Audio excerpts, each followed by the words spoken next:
Assalamualaikum dan salam Sarawakku sayang, bersama saya Norikmal Hamjani. Memulakan berita tengah hari ini dengan Premier Sarawak Datuk Patinggi Tan Sri Dr. Abang Abdul Rahman Zohari Tun Datuk Abang Openg menerima 3 kunjungan hormat di pejabat beliau di Wisma Bapa Malaysia Kuching pada Rabu. Kunjungan pertama adalah daripada Pemangku Pengarah Cawangan Khas CP Datuk Baharudin Ahmad. Ia bertujuan bagi membincangkan soal keselamatan terutama yang melibatkan pilihan raya umum ke-15 PRU 15 kelak, selain turut membincangkan penambahan pusat pembuangan undi bagi memastikan kelancaran perjalanan PRU tersebut. Mengiringi Datuk Baharudin dalam kunjungan hormat ini adalah Ketua Cawangan Khas Sarawak SAC Muhammad Khairuddin Cik Hamid. Turut hadir adalah Timbalan Menteri Jabatan Premier Sarawak Hal Ehwal Korporat Penerangan dan UKAS Datuk Abdullah Saidul. Seterusnya, Datuk Petinggi Tan Sri Abang Zohari turut menerima kunjungan hormat daripada MBSB Bank Berhad yang diketuai oleh Grup CEO Datuk Nor Azam M. Taib serta rombongan JX Nippon Oil and Exploration Malaysia Limited. Dalam kunjungan hormat berasingan, Datuk Baharudin turut mengadakan kunjungan terhadap Timbalan Menteri di Jabatan Premier Sarawak Hal Ehwal Korporat Penerangan dan UKAS Datuk Abdullah Saidul di Wisma Bapa Malaysia Kuching pada Rabu. Bercakap dengan media selepas kunjungan hormat itu, Datuk Abdullah Saidul memberitahu kunjungan hormat daripada Datuk Baharudin ini merupakan lawatan rasmi pertama beliau ke Sarawak selepas memegang jawatan tersebut. Katanya antara perkara yang dibincangkan dalam pertemuan yang berlangsung kira-kira 30 minit itu mengenai beberapa perkara berkaitan keselamatan dan kesejahteraan rakyat negeri ini. Kita menerima kunjungan rasmi Pengarah Cawangan Khas Datuk Bahar yang berkunjung melawat Yang Berhormat Premier sebentar tadi. Ini adalah lawatan rasmi beliau sebagai Pengarah Cawangan Khas yang baru. Di antara perkara yang bincang ialah tentang perkara keselamatan negeri dan sebagainya, kesejahteraan dan perkara-perkara lain yang berkaitan lah. So kita terima kasih dan mengucapkan tahniah kepada Datuk Baharudin di atas pelantikan beliau sebagai Pengarah Cawangan Khas yang baru. Sementara itu, Datuk Baharudin berkata tujuan kunjungan hormat tersebut adalah bagi membincangkan perkara-perkara berkaitan pilihan raya umum akan datang. Seperti pada ketis semalam, Perdana Menteri telah beberapa kali menyatakan bahawa pilihan raya semakin hampir. So, kita berbincang dengan pihak Sarawak untuk memastikan pilihan raya ini berjalan dengan lancar dan untuk makluman semua bahawa penambahan pusat-pusat pengeluaran, pusat-pusat pembuangan undi juga, saluran-saluran pengundi juga dibincangkan untuk memastikan bahawa kelancaran pilihan raya Parlimen G15 ini di seluruh negara, insya-Allah kita doakan sama-sama supaya berjalan lancar, supaya rakyat dapat melaksanakan hak mereka. Turut hadir dalam kunjungan hormat itu ialah Pegawai Tadbir Khas UKAS Datuk Takun Sugah. Laporan seterusnya. Konsul Jeneral Republik Rakyat China di Kuching, Xing Weiping telah mengadakan kunjungan hormat kepada Timbalan Premier Sarawak Datuk Amar Awang Tengah Ali Hassan di pejabat beliau di Wisma Sumber Alam Kuching pada Rabu. Pada kunjungan hormat itu, Datuk Amar Awang Tengah serta Singh telah berbincang serta bertukar pendapat berkenaan aspek-aspek yang boleh mewujudkan kolaborasi antara Sarawak dan negara China, terutamanya dari segi perdagangan dan pelaburan. Potensi kolaborasi tersebut termasuk dalam bidang pembangunan infrastruktur, pendigitalan, teknologi tinggi, minyak dan gas, petrokimia serta pertanian komersial. Dalam pada itu, Timbalan Premier Sarawak memaklumkan negeri ini khususnya dan Malaysia secara amnya telah mengekalkan hubungan baik dengan Republik Rakyat China semenjak tahun 1974 termasuk dari segi hubungan kerajaan, perniagaan dan juga sosial. Datuk Amar Awang Tengah turut mengalu-alukan lebih banyak syarikat dari China untuk meneroka potensi perdagangan dan pelaburan di negeri ini. Difahamkan negara China merupakan rakan dagang utama Sarawak dengan jumlah nilai dagangan antara kedua-dua pihak mencecah 27.045 bilion ringgit pada tahun 2021. Aktiviti ekspor dinilai pada 18.6 bilion ringgit dengan kebanyakannya disumbangkan oleh ekspor gas asli cecair, manakala jumlah import pula mencecah 8.4 bilion ringgit terutamanya untuk bahan kimia, bahan api mineral, pelincir serta barang perkilangan. Berita selanjutnya, peruntukan 35% kerusi Parlimen untuk Sarawak dan Sabah adalah bagi melindungi hak-hak negeri Borneo. Demikian menurut Naib Presiden Parti Pesaka Bumi Putera Bersatu PBB Sarawak, Datuk Seri Abdul Karim Rahman Hamzah. Menteri Belia Sukan dan Pembangunan Usahawan Sarawak itu menegaskan meskipun ini bagi meningkatkan keupayaan untuk pelantikan Perdana Menteri dan Timbalan Perdana Menteri bagi Borneo, namun ia juga memerlukan sokongan parti lain yang membentuk kerajaan. Perdana Menteri dan lain-lain parti dalam kerajaan telah bersetuju dan akur bahawa kerusi-kerusi yang dipegang oleh wilayah Sabah dan Sarawak sepatutnya balik kepada 35%. Kerana apabila kita menubuhkan Malaysia dalam tahun 1963, 3 wilayah yang telah bergabung bersama-sama dengan Malaya, jumlah kerusi yang dipegang oleh mereka adalah lebih kurang 35%. Dan apabila Singapura telah dikeluarkan, kerusi yang dipegang oleh Singapura telah diambil oleh Malaya.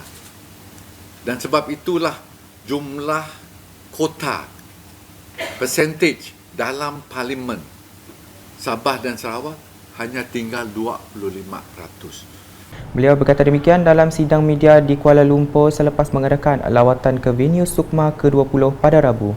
Beliau menambah kuota 35% kerusi parlimen itu sangat penting untuk membolehkan hak-hak Sabah dan Sarawak dilindungi. Sebab itulah 35% itu penting. 35% berartinya wanted. That is a special safeguard. A special safeguard to protect the rights of Sabah and Sarawak. Kalau 35% itu sudah kurang menjadi 25%, berartinya 75%, which is more than 2/3, sudah dipegang oleh Malaya. For them to bulldoze through, membuat pindaan terhadap perlembagaan persekutuan, to take away the rights of certain things, to amend the constitution, akan dibuat lebih mudah lagi. It is more about safeguards the rights of Sabah Sarawak. Sebab itu Tambahnya, peruntukan untuk mempunyai 1/3 daripada kerusi sementara tidak dinyatakan. Rujukan mengenai dibuat dalam Perjanjian Malaysia 1963 MA 63, Laporan Jawatankuasa antara Kerajaan IGC 1962 dan Perlembagaan Persekutuan. Hadir sama dalam sidang media tersebut Timbalan Menteri Belia Sukan dan Pembangunan Usahawan Datuk Gerald Rentap Jabu. Di Sibu pula, Menteri Pembangunan Wanita, Kanak-kanak dan Kesejahteraan Komuniti Sarawak Datuk Seri Fatimah Abdullah telah menyempurnakan penyerahan tabung bantuan segera kepada 2 warga emas. Bantuan itu disalurkan kepada Ting Ki Ping yang berusia 80 tahun dan isterinya Ching Suk Hung berumur 70 tahun di Sri Kenangan Sibu. Kata Datuk Seri Fatimah, Jabatan Kebajikan Masyarakat Sarawak JKMS bahagian Sibu telah mengambil tindakan segera selepas melihat video kehidupan sepasang warga emas dan seorang kanak-kanak lelaki tular di media sosial. Ya, pas itu saya minta JKM Sibu siasat. Sebenarnya suami beliau ini sudah menerima bantuan bulanan. Beliau penerima bantuan bulanan warga emas RM500 sebulan sejak 2 bulan Mac tahun ini. Bulan Mac tahun ini. Tetapi bila saya datang ke sini, saya melihat bahawa it's not just financial assistance. Keadaan rumah ini saya rasa tidak sesuai untuk didiami. Sebab rumah ini adalah ditinggalkan oleh orang asalnya, orang punya asalnya. Dan kalau kita lihat pun memang dalam keadaan saya tidak tahu bahawa ada sewa atau tidak, agak bahayalah sebab keadaan mereka ini warga emas dan juga ada anak kecil ni ya, cucu mereka. Mengulas lanjut, beliau memberitahu kementeriannya akan berusaha untuk menyediakan kediaman yang selesa kepada mereka. Manakala di Kuching, lebih 2,000 patah perkataan daripada masyarakat Melanau telah dikumpulkan bagi tujuan penerbitan Kamus Melanau Ajang. Timbalan Menteri Perancangan Bandar, Pentadbiran Tanah dan Alam Sekitar Sarawak, Datuk Lim Talif Saleh berkata, kesemua perkataan itu telah dikumpul dan diperbetulkan menerusi bengkel permunian Kamus Melanau Ajang. Menurutnya, entry yang telah sedia ada perlu disahihkan, diluaskan takrif dan dikembangkan dari aspek pemaknaannya sebelum dimasukkan cara sebutan yang betul. Beliau berkata demikian semasa bengkel pemurnian Kamus Melanau Ajang bersama Dewan Bahasa dan Pustaka Cawangan Sarawak pada Rabu. Turut hadir ialah Timbalan Menteri di Jabatan Premier Sarawak Hal Ehwal Korporat Penerangan dan UKAS Datuk Abdullah Saidul.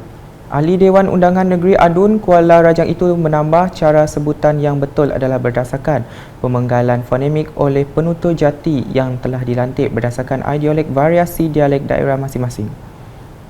Tambahnya, entry-entry ini seterusnya akan disahihkan oleh jawatan kuasa pengesahan bagi membina manuskrip bersih bagi tujuan penerbitan.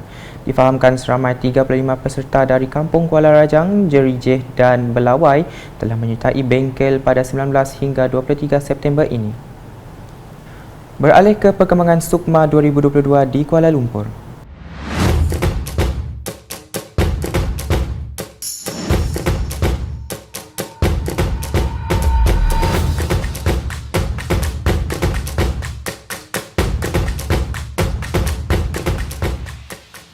Pasangan abang-adik Ilyas Ghazali Zulfikar dan Muhammad Johan Ghazali Zulfikar muncul wira skuad Muay Thai Sarawak selepas keduanya menyumbang pingat emas dalam acara yang melabuhkan di Radisson City Plaza, Sri Kembangan pada Rabu.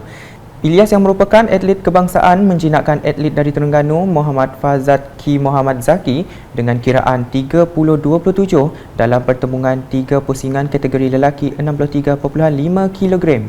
Terdahulu adiknya Muhammad Johan yang juga atlet kebangsaan menyingkirkan Wan Muhammad Sabri Wan Zuki dari Melaka dalam kategori 60 kg lelaki dengan pukulan knockout pada pusingan kedua. Ketika ditemu ramah, Ilyas yang merupakan pelajar Politeknik Kuching berusia 20 tahun amat gembira selepas impiannya untuk menyumbang pingat emas buat Sarawak pada SUKMA akhirnya menjadi kenyataan.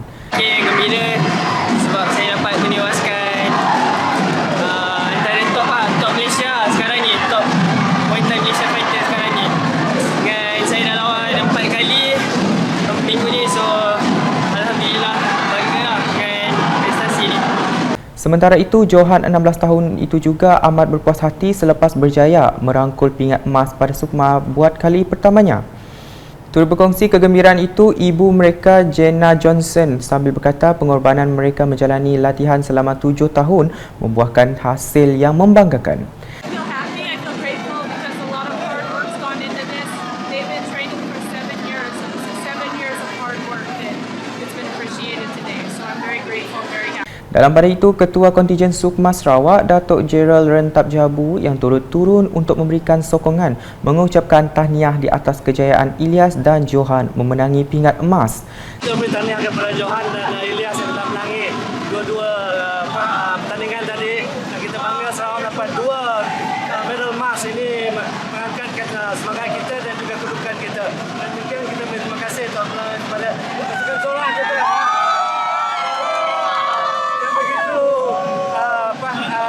Kuat memberikan semangat untuk pemain kita tadi, dan demikian kita beri tahniah kepada Muay Thai dan juga berharapkan lagi pertandingan lain kita pun dapat meningkatkan medal kita. Terima kasih dan tahniah kepada semua. Tahniah Sarawak, kita menang 2 gold medal di Muay Thai pada petang ini. Terima kasih. Secara keseluruhannya, skuad Muay Thai Sarawak menyumbang 2 pingat emas dan 4 gangsa pada edisi kali ini untuk menduduki tangga kelima secara keseluruhan.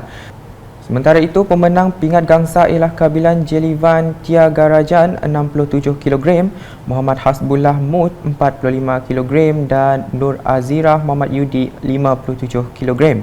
Satu lagi gangsa disumbang pasangan adik-beradik Nur Afikah Musfirah Baharum dan Nur Arifah Mahsunah Baharum dalam acara Boran Wanita. Turut hadir menyaksikan perlawanan tersebut Menteri Belia Sukan dan Pembangunan Usahawan Sarawak Datuk Seri Abdul Karim Rahman Hamzah dan Penolong Ketua ACDM Muay Thai Safi'i Ahmad dan ACDM Kriket Kennedy Cukpai Ugon. Dalam pada itu, pingat emas turut disumbang atlet renang Sarawak apabila Kili Teo Yao mencatat 9 minit 26.05 saat mengatasi atlet dari Sabah Chu Sin Ying dan Hui Jia Yi dari Pulau Pinang. Sukan renang turut memberi 2 pingat perak menerusi kategori 50 meter, kuat dada dan 4 kali 100 meter gaya bebas berganti-ganti yang diadakan di Pusat Akuatik Nasional Bukit Jalil, Kuala Lumpur. Acara terjun juga menyumbang 2 pingat perak kepada Sarawak apabila penerjun veteran Rodic Lises menduduki tempat kedua dalam acara 3 meter papan anjal lelaki dan 1 meter papal anjal lelaki. Di Stadium Universiti Sains Islam USIM, nilai pula skuad memanah Sarawak yang dibarisi Natasha Muhammad Syahrudin dan Josia Hong Siang Win turut memenangi pingat emas dalam kategori Compound Mixed Team yang merupakan emas kedua dari sukan memanah. Tempin bowling Sarawak terus mencetak pingat emas apabila pasukan wanita yang terdiri daripada Nur Hazirah Ramli, Gillian Lim Siu Gyo, Asha Dania Azri, Lavinia Kojaji dan Nur Aina Kamalia Abdul Ayub muncul juara. Sementara itu, pasukan lelaki Sarawak pula menduduki tempat kedua sekaligus membawa pulang pingat perak. Manakala sukan menembak merangkul pingat perak dalam acara 50 meter rifle 3 positions women's team. Sekian edisi Tengah Hari bersama saya Nur Iqmal Hamjani. Berita lebih lanjut boleh didapati di semua platform media sosial UKAS termasuk portal ukas.sarawak.gov.my dan UKAS channel YouTube. #menyebar fakta. Salam UKAS.